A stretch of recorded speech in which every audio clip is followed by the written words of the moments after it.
But anyway, sorry, yes, you wanted a story. Well, talking about mead, I've got a story I like to call The Tale of the Drunken King.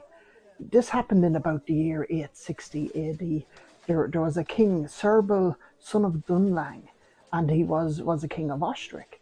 And at that time, there was quite a lot of Viking raids and that going on. And it so happened at least two fleets of Norwegian Norse Viking ships actually raided his territory and were burning territory to the ground.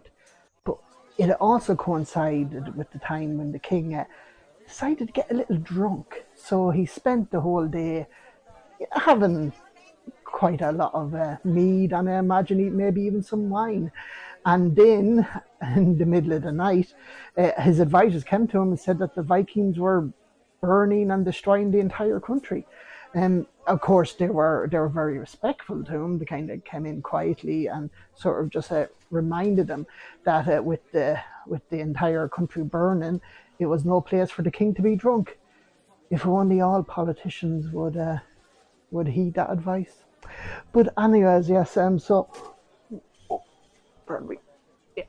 So King Serval, when he heard this, and then his advisors again said that there was no valor in drunkenness. The king suddenly immediately lost his drunkenness and grabbed his sword and got up, and he got his servants to light the biggest royal candle they could, and he stepped out of his tent.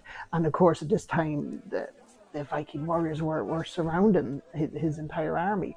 But then when they seen this massive candle come out and the light shining all over, most of the Norse raiders just gave up immediately and decided to run in every direction.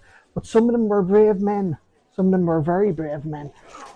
Some of them grabbed their swords like this, and they were like, "Hey, come on, King Serbil." And yes, and anyway, so King Serbil did come on, and there was a massive battle. And all through that battle, King Serbil kept vomiting all over himself because he had drank so much mead. But when the Vikings saw him do that, and every time he vomited, he got extra strength and he got extra strong, and he was able to defeat them, and he chased them, and he decimated anyone that had stood against his army, and he took a lot of spoils. And I imagine afterwards, I'm guessing King Serval might have got a bath